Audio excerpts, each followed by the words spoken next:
Hello বন্ধুরা, আসসালামু আলাইকুম রহমতুল্লাহি বারাকাতুহু। বন্ধুরা, সবাইকে স্বাগত আজকের ভিডিওতে।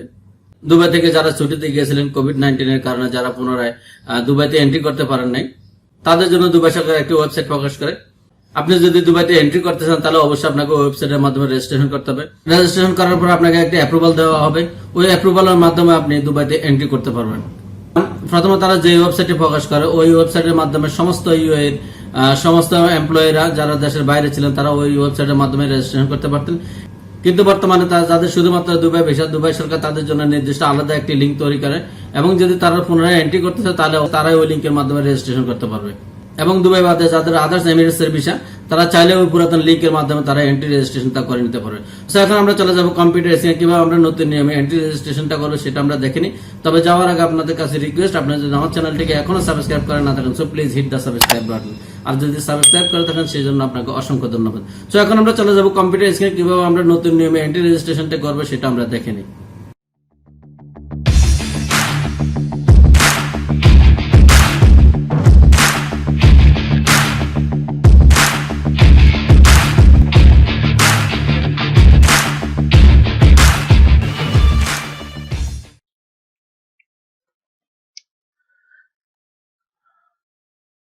বন্ধুরা, এন্টারপ্রাইজ সবাইকে স্বাগত আরো একবার কম্পিউটার স্ক্রিনে।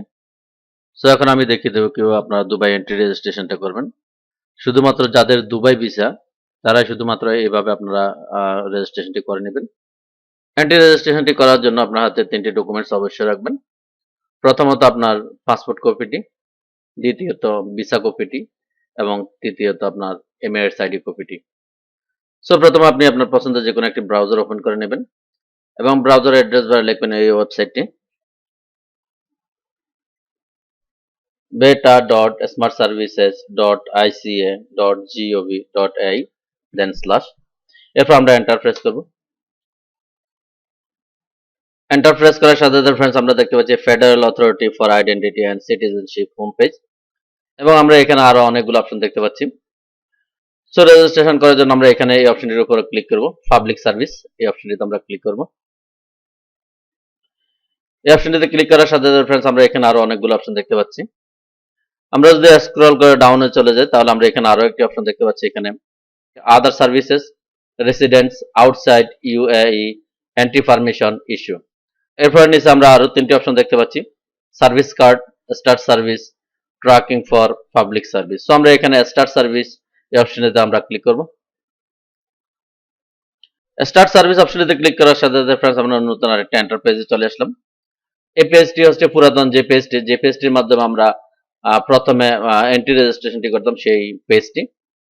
ফ্রেন্ডস, আপনাদের যাদের দুবাই ব্যতীত অন্য এমিরেটস এর ভিসা, আপনারা এই অ্যাপ্লিকেশনটির মাধ্যমে আপনারা এন্ট্রি রেজিস্ট্রেশনটি করে নিতে পারেন। কিন্তু বর্তমানে যাদের দুবাই ভিসা, দুবাই গভর্নমেন্ট তাদের জন্য নির্দিষ্ট আলাদা একটি লিঙ্ক তৈরি করে এন্ট্রি রেজিস্ট্রেশন করার জন্য, এবং ওই লিঙ্কের মাধ্যমে তারা এন্ট্রি রেজিস্ট্রেশনটি করতে হবে। সো সেই এন্ট্রি রেজিস্ট্রেশনটি করার জন্য আমরা নতুন যে লিঙ্কটি আছে, সেই লিঙ্কটি আমরা এখন দেখাবো। সো এখন আমরা যারা বর্তমানে দুবাই থেকে বাইরে আছি, যাদের শুধুমাত্র দুবাই ভিসা, তারা যদি পুনরায় এন্ট্রি করতে চান, তাহলে অবশ্যই আপনাদেরকে নতুনভাবে এন্ট্রি রেজিস্ট্রেশনটি করে নিতে হবে। নতুনভাবে এন্ট্রি রেজিস্ট্রেশনটি করার জন্য ফ্রেন্ডস আপনারা এখানে একটি নোট দেখতে পাচ্ছেন। Please note that for Dubai residency holders the entry permission residence outside UAE issue request should be applied through the following link. যাদের শুধুমাত্র দুবাই ভিসা, তারাই শুধুমাত্র এইখানে যে লিঙ্কটি আপনারা দেখতে পাচ্ছেন নিচে, এই লিঙ্কটির মাধ্যমে আপনারা অ্যাপ্লাই করবেন। সো আমি এখন এই লিঙ্কটির উপরে ক্লিক করব। এই লিঙ্কটির উপরে ক্লিক করলে ফ্রেন্ডস আপনারা এখানে নতুন এই ইন্টারফেসটি দেখতে পাবেন। এই পেজটি সম্পূর্ণ আরবিক। আপনি যদি ইংলিশ করতে চান, তাহলে অবশ্যই আপনি এখানে ইংলিশ যে একটি অপশন দেখতে পাচ্ছেন, এখানে এই অপশনের উপরে ক্লিক করে আপনি আপনার পেজটিকে ইংলিশ করে নেবেন। 3টি ধাপের মাধ্যমে আমরা আমাদের এই অ্যাপ্লিকেশনটিকে সাকসেসফুলি ভাবে আমরা সাবমিট করতে পারবো। প্রথমে আপনারা দেখতে পাচ্ছেন অ্যাপ্লিকেশন ডিটেইলস, এরপর আমরা দেখতে পাচ্ছি ডকুমেন্টস, এরপর আমরা ফিস এন্ড পেমেন্টস। ফ্রেন্ডস, এখন আমরা আমাদের অ্যাপ্লিকেশনটিকে আমরা ফিল আপ করবো। এখানে আপনারা দেখতে পাচ্ছেন অ্যাপ্লিক্যান্ট সার্চ। সো আমরা এখানে এই অপশনটিতে আমরা ক্লিক করে এখান থেকে রেসিডেন্স নাম্বার এই অপশনটি আমরা সিলেক্ট করে দেব। এরপর আমরা আমাদের ভিসার নাম্বারটি, রেসিডেন্স নাম্বারটা আমরা এখানে টাইপ করে দেব।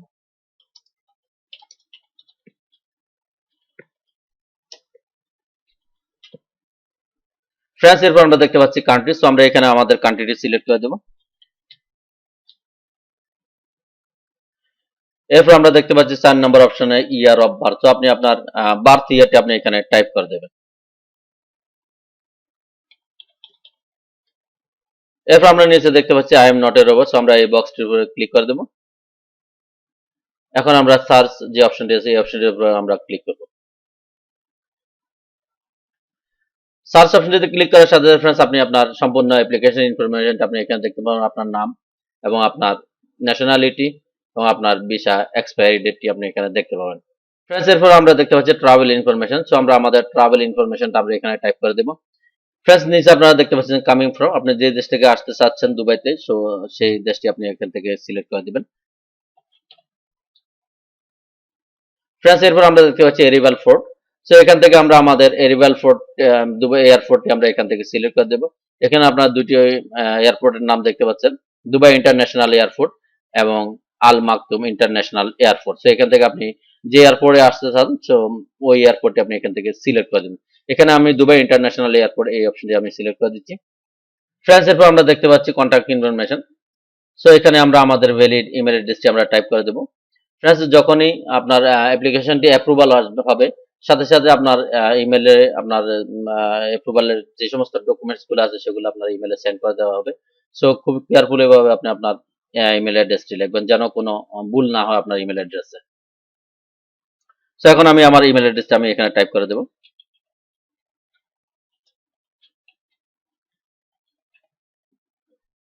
ফ্রেন্ডস আমরা আমাদের ভ্যালিড ইমেল অ্যাড্রেসটি টাইপ করে দিলাম। এখন আপনারা দেখতে পাচ্ছেন নিচে একটা এগ্রি বক্স আছে। সো আমরা এখানে এগ্রি বক্সটির উপর আমরা ক্লিক করব।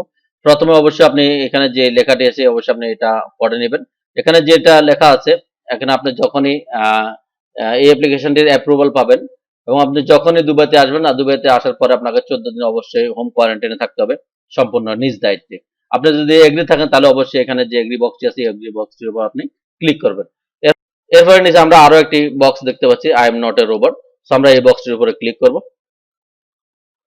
এরপরে নিচে আমরা দুটি অপশন দেখতে পাচ্ছি কন্টিনিউ এন্ড অ্যাকশন। সো আমরা কন্টিনিউ অপশনে ক্লিক করে আমরা পরবর্তী পেজে চলে যাব। ফ্রেন্ডস আমরা চলে আসলাম অ্যাটাচমেন্ট পেজটিতে।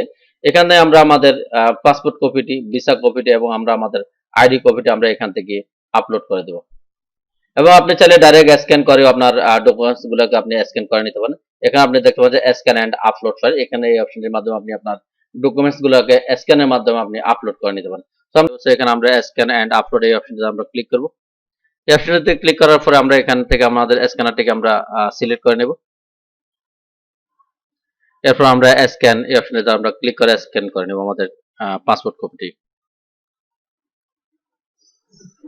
ফ্রেন্ডস আপনারা দেখতে পাচ্ছেন স্ক্যান হচ্ছে আমার পাসপোর্ট কপিটি। স্ক্যান হয়ে গেলে এখন আমরা নিচে সেভ অপশনটিতে ক্লিক করে আমাদের পাসপোর্ট কপিটিকে সেভ করে দেব। ফ্রেন্ডস আপনারা দেখতে পাচ্ছেন পাসপোর্ট কপিটি স্ক্যান হয়ে গেল এবং আপলোড হয়ে গেল। ফ্রেন্ডস এখন আমরা 2 নম্বর পেজে আমাদের ভিসা কপিটিকে আমরা স্ক্যানের মাধ্যমে আপলোড করে দেব, অথবা আপনি চাইলে ডাইরেক্ট আপনার কম্পিউটার থেকে আপনি এখান থেকে আপলোড করে নিতে পারেন এই অপশনের মাধ্যমে। আমার ভিসা কপিটিকে আপলোড করে নেব।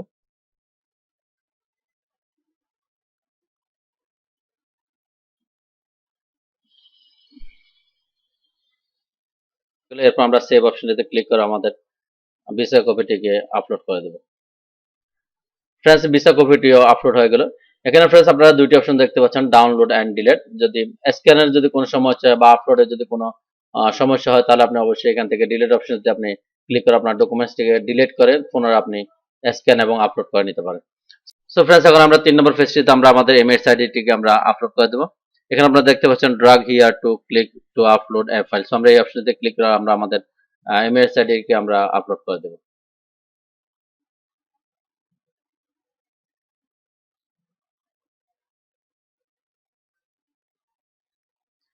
ফ্রেন্ডস আমাদের এমএস আইডিটিও আপলোড হয়ে গেল। আপনি যদি চান তাহলে আপনি একাধিক ডকুমেন্টস আপনি এখানে আপলোড করে নিতে পারেন। সো এখন আমি কন্টিনিউ এই অপশনটিতে আমরা ক্লিক করব। কন্টিনিউ অপশনটিতে ক্লিক করার পরে ফ্রেন্ডস আমরা চলে আসলাম ফিস পেমেন্ট অপশনটিতে। এখানে আপনারা দেখতে পাচ্ছেন ফিস এন্ড পেমেন্ট। সো এখানে আপনি অ্যাপ্লাই করার জন্য কোনো ধরনের ফিস আপনাকে পেমেন্ট করতে হবে না। সো এখন আমরা আমাদের অ্যাপ্লিকেশনটিকে আমরা পোস্ট করে দেব। সো এখানে আপনারা দেখতে পাচ্ছেন এখানে তিনটি option back, post and action. So আমরা এখানে পোস্ট অপশনটিতে ক্লিক করে আমরা আমাদের অ্যাপ্লিকেশনটিকে সাবমিট করে দেব। ফ্রেন্ডস, আমাদের অ্যাপ্লিকেশনটি সাকসেসফুলি ভাবে সাবমিট হয়ে গেল। এখানে আপনারা দেখতে পাচ্ছেন গ্রিন টিক মার্ক। এখানে আপনারা নিচে আরো একটা অপশন দেখতে পাচ্ছেন অ্যাপ্লিকেশন নাম্বার। সো আপনি আপনার অ্যাপ্লিকেশন নাম্বারটা আপনি এখান থেকে আপনি অবশ্যই নোট করে রাখবেন। এবং আমরা চাইলে আমাদের অ্যাপ্লিকেশন নাম্বারের মাধ্যমে আমরা আমাদের অ্যাপ্লিকেশনের স্ট্যাটাসটি দেখতে পাবো। অ্যাপ্লিকেশনের স্ট্যাটাসটি কিভাবে দেখবেন সেটা আমি এখন আপনাদেরকে দেখিয়ে দিচ্ছি। এখন আমরা এখান থেকে ক্লোজ অপশনটিতে ক্লিক করে আমাদের এই পেজটিকে আমরা ক্লোজ করে দেবো। ক্লোজ অপশনটিতে ক্লিক করার পরে ফ্রেন্ডস আমরা এখানে দেখতে পাচ্ছি স্ট্যাটাস ইনকোয়ারি একটা অপশন আমরা দেখতে পাচ্ছি। সো এখানে আমরা স্টার্ট সার্ভিস এই অপশনটিতে আমরা ক্লিক করব। এই অপশনটিতে ক্লিক করার পরে ফ্রেন্ডস আমরা চলে আসলাম স্ট্যাটাস ট্র্যাকিং এই পেজটিতে। এখানে আপনারা লাস্ট একটি অপশন দেখতে পাচ্ছেন স্পেশাল রিকোয়েস্ট। সো আমরা এই অপশনটিতে আমরা ক্লিক করব। এই অপশনটিতে ক্লিক করার পরে আমরা এখানে আমাদের অ্যাপ্লিকেশন নাম্বারটি আমরা এখানে টাইপ করে দেব। এরপর আমরা এখান থেকে ন্যাশনালিটি আমরা এখান থেকে সিলেক্ট করে দেব। এখন আমরা I am not a robot এই বক্সটির উপরে ক্লিক করব। এরপর সার্চ অপশনটিতে ক্লিক করে আমরা আমাদের অ্যাপ্লিকেশনের স্ট্যাটাসটা আমরা এখান থেকে দেখে নেব। ফ্রেন্ডস, আপনারা দেখতে পাচ্ছেন এখানে application number, application name, submission date and service. Friends, এরপর আমরা দেখতে পাচ্ছি স্ট্যাটাস। এখানে ফ্রেন্ডস আপনারা দেখতে পাচ্ছেন স্ট্যাটাসটি অ্যাপ্রুভড। এখানে আমি এইমাত্রই অ্যাপ্লিকেশনটির জন্য অ্যাপ্লাই করলাম, সাথে সাথে এটা অ্যাপ্রুভড হয়ে গেল। যখনই অ্যাপ্রুভড হবে সাথে সাথে আপনার নির্দিষ্ট ইমেল অ্যাড্রেসটিতে আপনাকে আপনার সমস্ত ডকুমেন্টস গুলো সেন্ড করা হবে। আপনি ওইখান থেকে আপনার ডকুমেন্টস গুলোকে আপনি সেভ করে প্রিন্ট করে নেবেন। এখন আমরা যদি আমাদের অ্যাপ্রুভড ডকুমেন্টস যদি আমরা এখান থেকে ডাউনলোড করতে চাই, তাহলে আমরা এখানে থ্রি ডট যে অপশনটি আছে এই অপশনটির উপর আমরা ক্লিক করব। এই অপশনটির উপরে ক্লিক করার পর ফ্রেন্ডস আপনারা দেখতে পাচ্ছেন ডাউনলোড অ্যাপ্রুভড ডকুমেন্টস। আমরা এই অপশনের উপরে ক্লিক করে আমরা আমাদের অ্যাপ্লিকেশনটি আমরা ডাউনলোড করে নেব। ফ্রেন্ডস, আপনারা দেখতে পাচ্ছেন আমার অ্যাপ্লিকেশনটি এখানে ডাউনলোড হয়ে গেল। সো আমি এটাকে ওপেন করে নেব এখন। ফ্রেন্ডস, আপনারা দেখতে পাচ্ছেন এটি হচ্ছে return permit residence outside UAE approval documents. এরপরে নিচে আমরা দুটি ডকুমেন্টস দেখতে পাচ্ছি মেডিকেল ডকুমেন্টস এর ডাটা। সো এখানে আপনি দুটি এখানে যে মেডিকেলের যে দুটি পেজ আছে এখান থেকে আপনি আপনার এই পেজের যে অপশনগুলো আছে সেগুলো আপনি ফিল আপ করে আপনি সাথে করে নিয়ে আসবেন। ফ্রেন্ডস, বুঝতে পারছেন কিভাবে আপনারা এন্ট্রি রেজিস্ট্রেশনটি করবেন। ভিডিওটি যদি ভালো লেগে থাকে অবশ্যই আপনার বন্ধুদের সাথে শেয়ার করবেন আর অবশ্যই আমার চ্যানেলটিকে সাবস্ক্রাইব করে যাবেন। সবাইকে সাথে থাকার জন্য অসংখ্য ধন্যবাদ। আল্লাহ হাফেজ।